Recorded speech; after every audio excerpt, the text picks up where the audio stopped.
नेपाली क्या है? नेपाली बहादुर है, नेपाली शक्तिशाली है, नेपाली सब कुछ करना सकता है, ये गुलाम नहीं है। स्टूडेंट को ऐसे तरीके से मारेंगे तो कौन सा देश चलेगा? ये सब बहुत क्रूरल देश जैसा हो गया, क्रूरल शासन हो गया। ये तो गोली का शासन ऐसा नहीं चलता है, कोई देश में ऐसा नहीं चलता है। आज सभी नेता लोग का घमंड तो टूट ही गया है ना। कल कमती में 19 लोगों को, स्टूडेंट को नेपाल पुलिस ने गोली मारा, चुन चुन के गोली मारा। उसने गोली मारने का एक तरीका होता है ना, गोर में मार के उसे घायल कर देने का, पर वैसा नहीं किया उसने सीधा यहाँ पर मारा है, यहाँ पर मारा है, डायरेक्ट वो मर गया है। They are the murderers of our nation. They killed our 14 years children on gunshot in head, and this is very brutal. ये देश हमारा है, ये जिंजी लोग का देश है। ये नेता लोग सब भाग गया, ये नेता लोग काम चोर है, भ्रष्टाचारी है। और ये देश के लिए ये जिंजी ने 2 दिन में सब कुछ कर दिया। ये इस नेता सब ने हमारा 19 वर्ष खा दिया, और अब हम लोग का प्रधानमंत्री होना चाहिए। और अब हम ये पार्टी का नेता नहीं मानते हैं, हमारा जिंजी से प्रधानमंत्री हमें चाहिए, और राष्ट्रपति हमारा उसी से चाहिए, और जौन मंत्री हमारा जिंजी भाई लोग हमारा देश निर्माण करेगा, हमारा देश फेरी उठेगा, हमारा सिर फेरी वो माथी उठेगा। और हमारा सिर, ये नेपाल का सिर है, संसार का लोग ने देखता है अब ये नेपाली क्या है? नेपाली बहादुर है, नेपाली शक्तिशाली है, नेपाली सब कुछ करना सकता है, ये गुलाम नहीं है, और उनका देश में करके काम नहीं करते।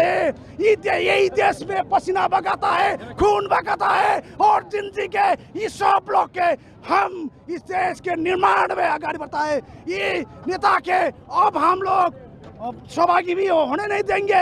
ये लोग का पार्टी भी हम नहीं मानते हैं। हमारा देश का पार्टी जिंजी पार्टी होता है, और उसमें हमारा भाई बहनी सब काम करता है। अब स्टूडेंट को कल मार दिया गया, आप लोग देखिए 21-22, अब नंबर कितना है पता नहीं, 500 से जितना है सब इंजर्ड हुआ है। अब स्टूडेंट को ऐसे तरीके से मारेंगे तो कौन सा देश चलेगा? ये सब बहुत क्रूरल देश जैसा हो गया, क्रूरल शासन हो गया। ये तो गोली का शासन ऐसा नहीं चलता है, कोई देश में ऐसा नहीं चलता है। ये एशिया में ऐसा कम्युनिस्ट शासन आता है, इतना छोटे देश में तो कैसे चलेगा? ये कभी भी ऐसा नहीं चल रहा है। हम लोग का डेमोक्रेसी लाया, इतने आदमी मर मर के डेमोक्रेसी लाया, ये ऐसा डेमोक्रेसी किसको चाहिए? किसी को डेमोक्रेसी ऐसा नहीं चाहिए। आप लोग देख रहे हैं संसद भवन कितना जल रहा है, यहीं पर नेता लोग अपना भ्रष्टाचारी लोग आते हैं, बैठते हैं। अब क्या हो रहा है देखिए, आज सभी नेता लोग का घमंड तो टूट ही गया है ना। आप लोग भी देख रहे हैं।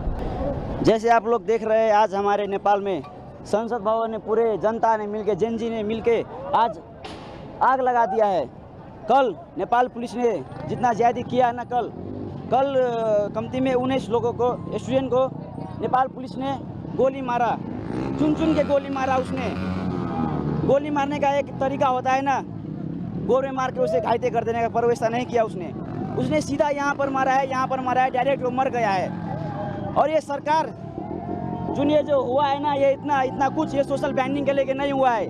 हम लोगों को चाहिए यूथ लीडर चाहिए। अब हम लोग परिवर्तन खोज रहे हैं। ये बूढ़े लोग है ना, ये बूढ़े लीडर है ना, वो हम लोग का अब वक्त हो गया है, अब नहीं चाहिए, हमारा यूथ चाहिए। अब सब जेनजी का मांग है youth. It's too much you are seeing. I have no words for this. All the people of our countries and youth with the students are coming here for protest, and finally they ran out of country. They are the murderers of our nation. They killed our 14 years children on gunshot in head, and this is very brutal for our Nepal country. And I hope that now coming next PM will be good as well as by seeing this scenario. And I would like to say that please जनता हामी एक भएर यसरी नै जाउँ हैन। जसले जस्तो गर्छ त्यसलाई त्यस्तै देखाउँ, लखेट्नु पर्छ, नभए हाम्रो खुन चुसेर हामीलाई नै मार्छन्।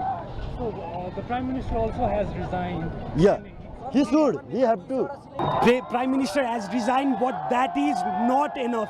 The youth over here, they won't be satisfied just by the resignation of Prime Minister. We need Prime Minister to be in front of the people and be sorry for all the killings that he has done yesterday. Our friends, more than 20 friends have been killed, and many of the youths have been injured. They have been shot by bullets on their chest, on their legs, and many body parts. So we need all those corrupt politicians and corrupt politics to be completely extinct. We don't need any of these corrupt politicians here in Nepal. So this is the ultimatum of youth to all those corrupt politicians, whoever are here. All these corrupt politicians should surrender to the law of the nation, and they should be given punishment as hard as they could suffer. Nepal and he went abroad with the destination unknown. No worries. When our Nepali has been all around the world. We have listened that he has flew to Dubai. No worries. There are a lot of Nepalese people in Dubai. They will find him even if he dig and even if he get inside the hole or borrow the hole for himself. If he hide in the bunker, no worries. Our Nepalese will find him, and he should pay for all this that has happened here.